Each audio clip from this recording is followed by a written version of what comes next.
friends, welcome and welcome back to my YouTube channel. Today we will solve miscellaneous exercise of chapter 11 3-dimensional geometry. So start करते हैं from our first question.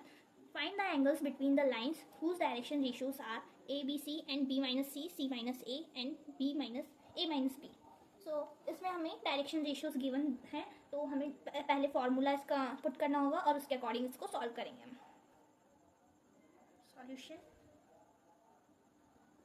cos theta equals to a1 a2 plus b1 b2 plus c1 c2 upon under root a1 का square plus b1 का square plus c1 का square and under root a2 का square plus b2 का square plus c2 का square.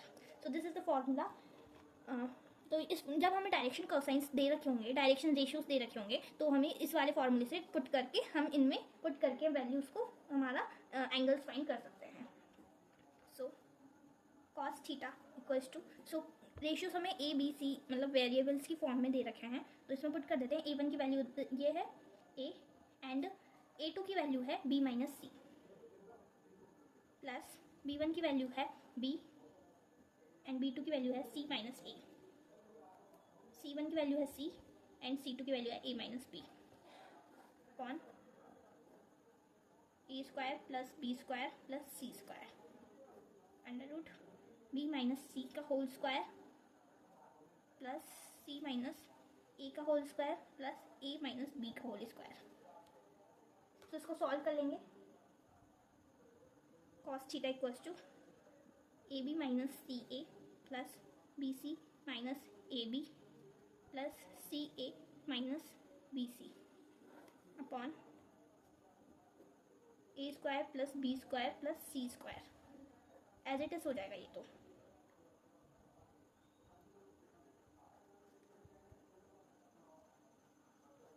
तो अब इसको solve करेंगे. So A B and A B, इससे ये दोनों कैंसिल आउट हो जाएगा. सी ए से सी ए कैंसिल आउट हो जाएगा. बी सी का बी सी से कैंसिल आउट हो जाएगा. तो ये कैंसिल आउट होके जीरो हो जाएगा. और जीरो का डिवाइड हम किसी से भी करेंगे तो वो भी जीरो ही हो जाएगा. तो cos theta equals to zero and cos theta की वैल्यू जीरो कहाँ होती है? 0 डिग्री पे होती है. सो सॉरी 90 डिग्री पे होती है. cos theta equals to 90 degree. तो थीटा की वैल्यू यहाँ से आ गई 90 डिग्री और ये इसका एंगल हमने फाइंड कर लिया है. तो theta equals to 90 degree. Now question number 2. Find the equation of a line parallel to x-axis and passing through the origin. तो इसमें हमें इक्वेशन फाइंड करनी है लाइन की जो पैरेलल है x-axis से और origin से पास हो रही है. इट मीन्स जैसे ये कोई पॉइंट है,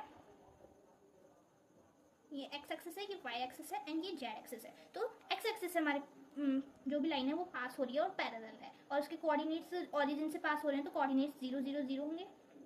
ओके, तो कोऑर्डिनेट्स ऑफ ऑरिजिन इस क्वेश्चन से ये गिवन मिल रहा है हमें. कोऑर्डिनेट्स ऑफ ऑरिजिन 0 0 0 हो जाएंगे. और इसको अगर हम वेक्टर फॉर्म में लिखें तो और एक्स एक्सिस से हो रहा है पास, तो मतलब इसका कोऑर्डिनेट तो 1 होगा ही. तो इसके लिए हम अगर वेक्टर फॉर्म में लिखें तो आई कैप प्लस 0 जी कैप प्लस 0 के कैप, ये इसकी वेक्टर फॉर्म हो जाएगी. और डायरेक्शन रेशियो जो कोऑर्डिनेट है वही होंगे. तो डायरेक्शन रेशियो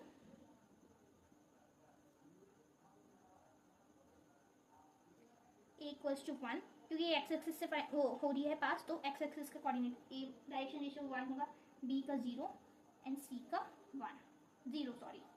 तो इक्वेशन ऑफ लाइन क्या होती है? वो होती है x minus x1 upon a, y minus y1 upon b, z minus z1 upon c. A B C यहाँ पे डायरेक्शन रेशियोज है और x1 y1 z1 यहाँ पे कोऑर्डिनेट्स है और कोऑर्डिनेट्स हमारे ऑरिजिन से पास हो रहे हैं तो वो सारे 0 होंगे. तो x माइनस 0 अपॉन a की वैल्यू यहाँ पे 1 होगी क्योंकि x एक्सिस से पास हो रही है. y minus 0 upon 0, z minus 0 upon 0. So this is the final answer of question number 2 और यही इक्वेशन होगी जो पैरेलल होगी x एक्सिस से. Now question number 3. If the coordinates of the points A, B, C, D be this respectively, then find the angle between the lines A, B and C, D. So मतलब ये हमें coordinates दे रखे हैं A, B, C, D points के और हमें इससे angle find करना है A, B और C, D लाइन के लिए. So सबसे पहले हमें डायरेक्शन रेशियोज कैलकुलेट करना पड़ेगा इन कोऑर्डिनेट्स से. So solution coordinates of A B और बी सी डी लाइन के लिए पूछा है, तो पहले ए बी लाइन के लिए हम सॉल्व कर लेते हैं।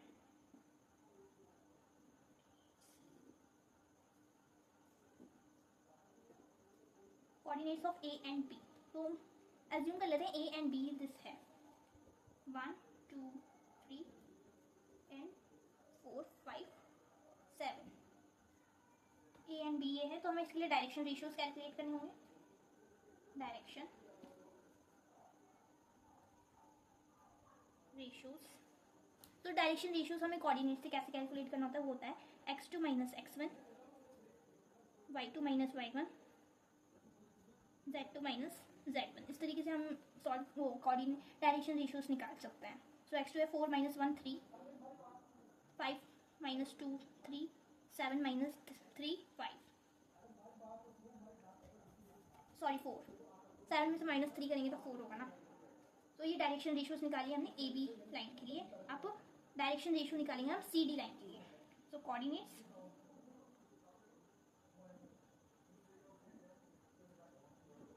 सी एंड डी, तो सी डी लाइन की कोऑर्डिनेट्स हैं -4 3 -6 एंड 2 9 2।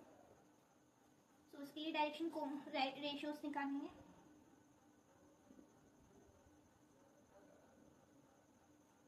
x2 माइनस x1, ये फॉर्मूला अप्लाई हो जाएगा यहाँ पर भी। और 2 माइनस 4 करेंगे तो माइनस माइनस प्लस हो जाएगा 6, 9 माइनस 3 6, 2 माइनस माइनस प्लस हो जाएगा 6 8। तो ये direction ratio C D line के लिए भी निकल कैलकुलेट हो गए हैं। सो अब हमें इसको एंगल फाइंड करना है, तो इसको हम फॉर्मूले में पुट कर देंगे।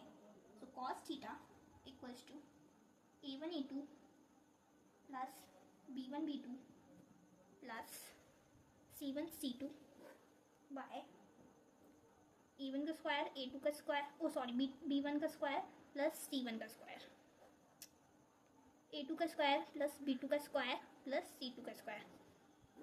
ये हमारा फॉर्मूला है। अब इसमें जो वैल्यूज़ हैं ये पुट कर देंगे, और इसके लिए जो डायरेक्शन रेशियोज है वो a1 a2 b1 b2 की वैल्यू में पुट करेंगे। तो cos theta equals to a1 की वैल्यू है 3, a2 की वैल्यू है 6 प्लस b1 की वैल्यू है 3 इंटू b2 की वैल्यू है 6 प्लस c1 की वैल्यू है 4 एंड c2 की वैल्यू है 8। a1 3 का स्क्वायर प्लस 3 का स्क्वायर प्लस 4 का स्क्वायर, 6 का स्क्वायर प्लस 6 का स्क्वायर प्लस 8 का स्क्वायर। इसको सॉल्व कर लेंगे।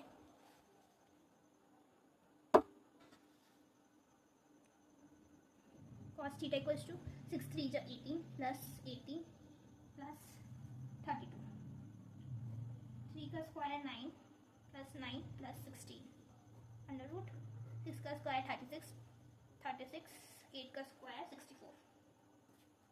cos थीटा इक्वल्स टू इन सब का सम कर देंगे तो 18 प्लस 18 प्लस 32 68 हो जाएगा, एंड इनको सम कर देंगे तो 34 मल्टीप्लाई बाय 36 प्लस 36 136 हो जाएगा इनका सम करने पर। इसको सॉल्व करेंगे।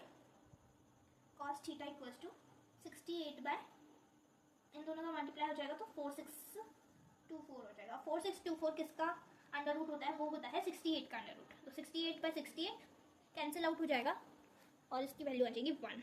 cos थीटा की वैल्यू 1 होती है 0 डिग्री पे, 0 डिग्री पे होती है। So theta equals to 0 degree.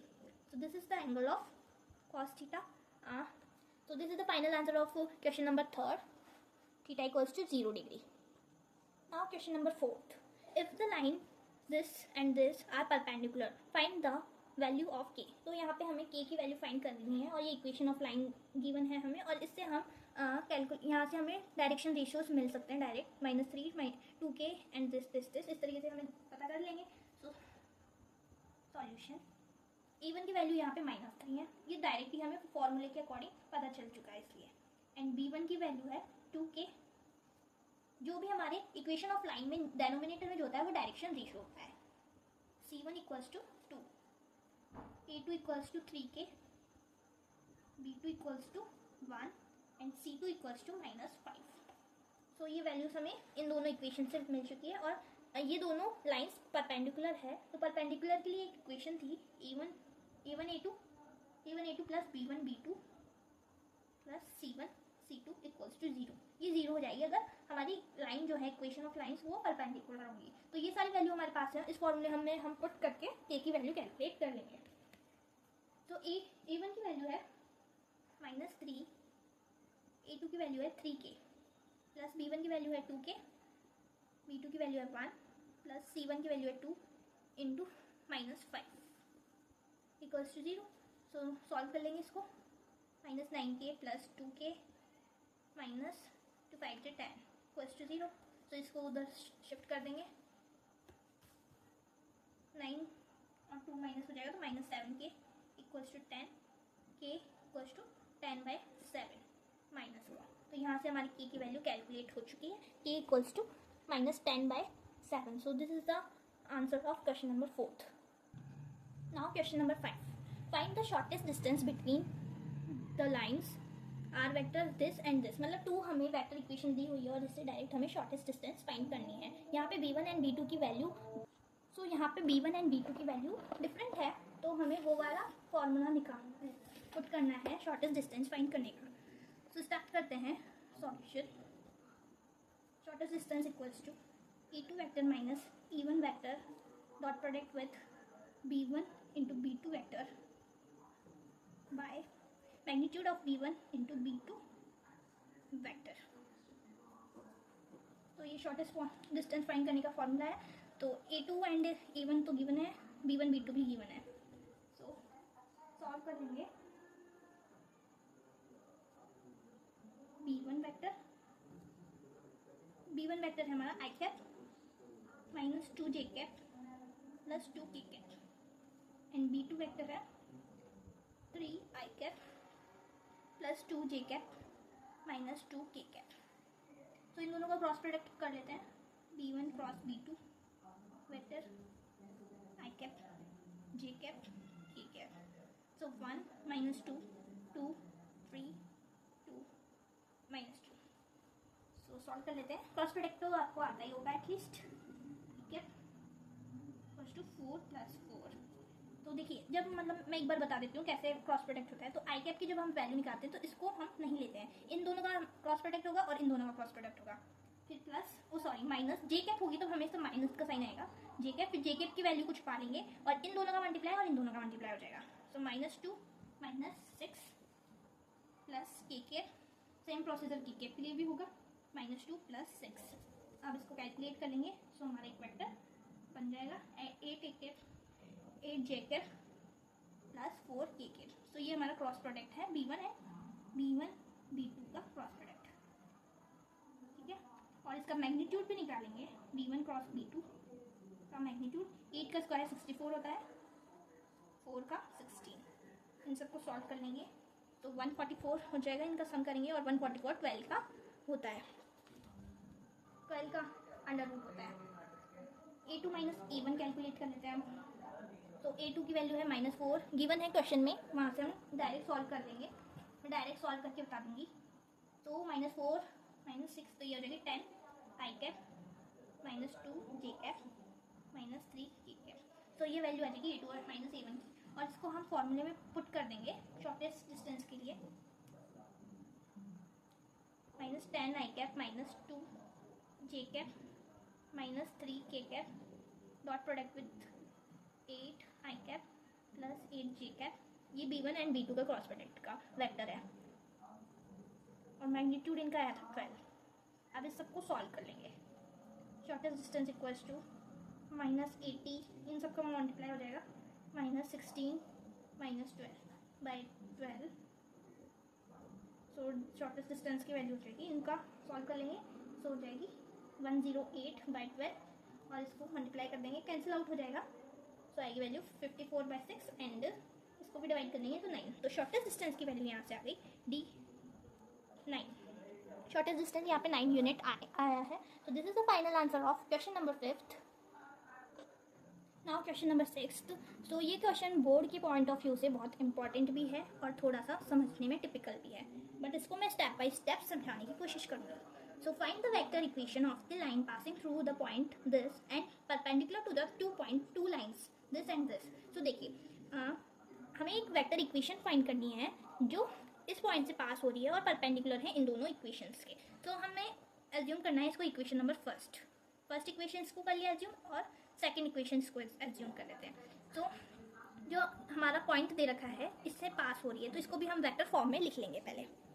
सो और इसको ए वेक्टर एज्यूम कर लेते हैं। A vector equals to I cap plus 2j cap minus 4k cap. और जो हमें वेक्टर फाइंड करना है उसको हम बी वेक्टर एज्यूम कर लेते हैं एंड उसकी वैल्यू पता नहीं है लेकिन हम एज्यूम कर रहे हैं b1 I cap plus b2 j cap plus b3 k cap. और इसको इक्वेशन नंबर थर्ड एज्यूम कर लेते हैं। अब जो हमें इक्वेशन फाइंड करनी है वो क्या है, इन दोनों से परपेंडिकुलर है तो इसका एक रिलेशन है a1 a2 b1 b2 c1 c2 equals to 0। तो इन दोनों इक्वेशन से तो इन दोनों का मल्टीप्लाई कर देंगे और उसको कर देंगे 0 के इक्वल। ठीक है, तो अब इसका मल्टीप्लाई इनसे करेंगे दोनों इक्वेशन से और जो इसके रेशो है उनसे मल्टीप्लाई करेंगे क्योंकि रेशो की ही तो इक्वेशन बनती है। तो b1 का इंटू करेंगे 3 से, तो 3b1 माइनस b2 का माइनस 16 से करेंगे 16b2 प्लस 7b3। तो इसका इनकी रेशियो से कर लिया मल्टीप्लाई और इसको इक्वेशन नंबर 4 एज्यूम कर लेंगे। और अब इसका इससे करेंगे क्योंकि परपेंडिकुलर है ना इसलिए मैं इनका मल्टीप्लाई कर रही हूँ। 3b1 plus 8b2 minus 5b3 equals to 0 हो जाएगा क्योंकि परपेंडिकुलर है। इसको इक्वेशन नंबर 5 मान लिया। ठीक है, ये सब हमने सॉल्व कर लिया है। अब हमें क्रॉस प्रोडक्ट कर देंगे इक्वेशन 4th और 5th का। क्रॉस मल्टीप्लिकेशन करेंगे 4th equation and 5th equation का by cross multiplication of 4th and 5th equation. Okay, so cross multiplication तो आपको आता ही होगा बिकॉज ये हमें 10th क्लास में ही सिखा दिया होता है, बट मैं फिर भी बता देती हूँ। तो हमें b1 b2 b3 की वैल्यू फाइंड करनी है। सो सबसे पहले हम b1 equals to b2 equals to b3 इस तरीके से समझिए। तो इनको हमने लिख लिया, फिर अपॉन में जो b1 की वैल्यू है उनको नहीं लिखेंगे, जो b2 और b3 है उनको हम ऑनली राइट करेंगे, फिर उसको मल्टीप्लाई कर देंगे। तो इसी को हम क्रॉस प्रोडक्ट मल्टीप्लिकेशन रूल बोलते हैं। 8 and minus 5 7 3 b5 3।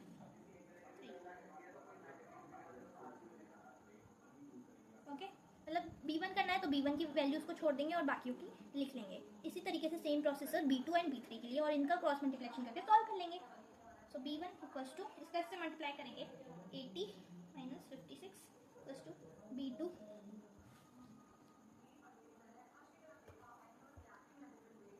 7 3 21 minus 15 equals to b3 8 3 24 minus 48। Okay, so अब इनको सॉल्व कर देंगे। b1 इक्वल्स टू इसको इससे माइनस कर देंगे तो 24 आ जाएगा। b2 इक्वल्स टू 36 यहाँ पर जाएगा 72।